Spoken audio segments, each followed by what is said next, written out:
Dean, I can see, relief on your face right now. Saw your celebrations at the end as well. How much did that result mean to you, the club, and all the players as well? Yeah, it was phenomenal, obviously. The lads were in the trenches at the end. We worked so hard, put ourselves in front in the game, and obviously going down to 9 men, you've got to dig deep and build relationships. We've got a great team spirit, and that shows today.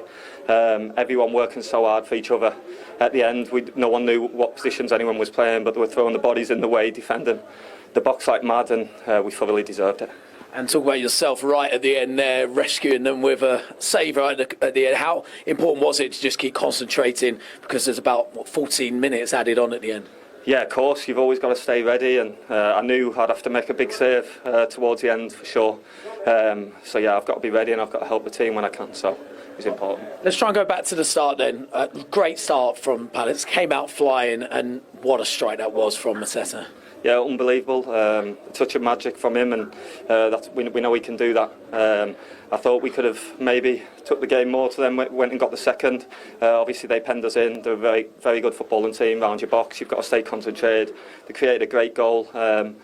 And then obviously to come back and get yourself back in front, and then the character shown towards the end, honestly speechless. It was fantastic. No celebrations at the end, the fans, the noise at Selhurst Park. Have you experienced anything like that since being at the club? No, that was the best one I've played in for sure, and obviously you see all week, it's massive for the fans, this fixture, and us as professionals, we've got to stay concentrated, do our jobs, but it means the same to us, so we're delighted, and we've done a double over them this season, so we've got to keep it going.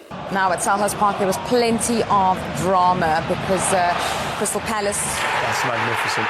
The ball into him, the ball into Mateta there, Jules, from Eze was magnificent, and his touch and finish is top draw. This game had a bit of everything, didn't it? I mean, this is a good goal, great movement, good cross from Minter, great finish from Welbeck, but it had it all. It had tackles, it had energy, it had sendings off, it had quality goals. Absolutely. Well, it was 1-1 at half-time, and then this is critical. Yeah, it's a good play. I think if you're going to let Eze run that far and you've got that many people in the box, you're probably going to get hurt. Yeah, and then this is the first of the red cards. Yeah, I felt for him in this situation. Yes, I know the foot's up, but he's trying to make a football movement. He's got his eye on the ball. He's trying to bring the ball down. He doesn't realise that the player is just on his shoulder. This one was different. I think that Gurhi, when you're going straight leg foot up and you're on a yellow card, I thought his first yellow card was harsh, but I don't think you could argue with that when you're catching somebody that high up with your studs. No, you can't. Like I say, this one here. Yeah, and then this is Van Hecke on Daichi Kamada. I think, the spin of the ball, as much as it seems a bit like petty, but the spin of the ball really catches him out there, because when he's just about to go towards it, spins off to the right and he can't really go to kick it. But when we're talking about dangerous play and players being in danger for high feet, this is why, again, it's the inconsistency of it. There's nothing I've seen this weekend worse than James Tarkowski's. And what was it? A yellow? Did he even get a yellow? Yeah. You don't even know what's a foul anymore. So it's a bit of a shame. Well, that was the first time in 12 years that we've seen 3 red cards in a Premier League game. Crystal Palace ending with 9 men and Brighton ending with 10. And it is the first league double in 92 years for Crystal Palace. Yeah, that's incredible. I mean, I didn't think it was a game that had many bad tackles in that. I thought, yes, I'm not surprised that there's a lot of red cards. It was a feisty game. Maybe could have been done a bit differently. But yeah, what an incredible thing to have done to do your rivals finally both times that season. Yeah, they'll be delighted. That wasn't that kind of game where, for me, Jules, where it was, we saw those tackles were really like, oh my gosh, those are crazy challenges. It's a shame that they went down to 10 and 9 men, but that's where we are at the minute. 3 defeats on the spin has been a bad week for you, hasn't it, really? What thoughts you take away from this one? Yeah, if you're not playing on our highest level, when we don't minimize the easy mistakes, then it's difficult to win Premier League games. And then we have to analyze the week we had. Were tough results, but in the end, it's only about looking forward. The things they happened, we can't change them. The things we want to change, we have to focus now, and then I'm sure that we have a good reaction. You win as an 11, you lose as an 11. But what would you say about the defending, especially for the first goal? He had a lot of space, Mateta. Yeah, I think it was before already where we had a lot of players around the ball. We weren't able to win the personal duels, and then in the end, I think the last consequence was that Mateta was a little bit too free in the box. Crazy game, really, with the 3 red cards, all for second yellows. It wasn't really a game like that. Yeah, tough game, very emotional, difficult to get the control in this game, and we weren't able to do this over the whole 90 minutes. And therefore, we have to analyse it why and make it better next time. An error from Mats Wiefer that cost Van Hecke, really, didn't it? And that cost you going to the Leicester game.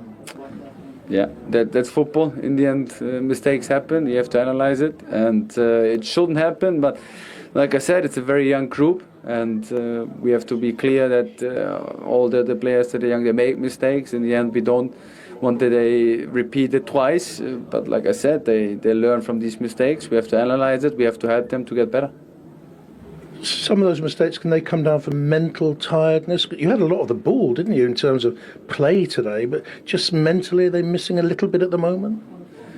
Could be possible. Like I said, there could be many reasons, but it's now very important to not to overreact, to stay predictable, to analyse it with all the stuff we have here, and then trying to find the right solutions. So how important now, as you analyse it, because you didn't panic after the Forest thing away from home, you kept your cool, you kept your counsel, and then you went on that winning run, terrific run. How important is that attitude to have now, not to go one way or the other too much? Yeah, very important. And it's about staying together and seeing the positive things. Like I said, the things that happened in the past, we can't change them. So it's about focusing in the future, focusing what can we do better. Why this week happened, it's very important to be very honest to each other, and then it's about taking responsibility and the ownership for continuing the season. It's a very, I guess, tough afternoon, I would say, for you. How would you assess the match? Yeah, no, it's really tough to take. We know how much this game means to us as players, the fans and the whole club, and we're just really disappointed with the way things turned out. I think we're disappointed with the 2 goals we conceded. I thought we'd done a lot of good things in the game, but just maybe didn't have that cutting edge. And no, but we're just really disappointed, and it's going to hurt. It's going to hurt for a good few days, I think. But you know, we've been here before in the season, and we used it in our advantage, and we've got to do that again now. You know, there's no time to feel sorry for ourselves, and we've got to dust ourselves down this week. Like I say, let it hurt, but make it fill us with even more motivation going into next weekend and the rest of the games. Van Hecke, of course, was sent off, down to 10 men. What did you make? Did you see that? What did you make of that call? I didn't really see too much of it, but I think he was already on a yellow, and I don't think he got the ball, so I don't think there's much to argue with it. But you know, they also had 2 red cards, so at time we was playing 11v9 and still just lacked a bit of creativity in the final third, me included, and yeah, I was just disappointed with how the game ended. And is there so much pressure, you would say, in a derby like this? I wouldn't say pressure, but you know, we really know how much this game means to the fans and us and everyone around this sort of fixture, and we wanted to go out there today and give our all, and I think we did that. You know, we really wanted to make our fans proud and ourselves proud as players, but you know, we just fell short, and like I said, it's going to hurt. I don't think there's no denying that. But we've got to use this now to really motivate us for the rest of the season, and you know, I think this game will soon be forgotten if we can turn things around and finish the season really